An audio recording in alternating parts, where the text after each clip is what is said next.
আসসালামু আলাইকুম। আলহামদুলিল্লাহ, এই বড় ভাইয়ের সাথে হিমছড়ি পাহাড়ের ভিতরে ঘুরতে আসলাম। ভাই একজন ভালো মনের মানুষ।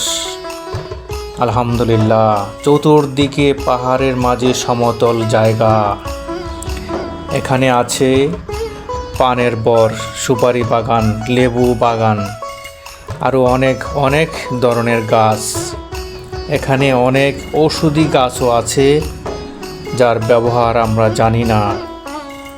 এটা হচ্ছে হিমছড়ি মেরিন ড্রাইভ রোডের পূর্ব পাশে পাহাড়, পশ্চিম পাশে সাগর। আমরা জানি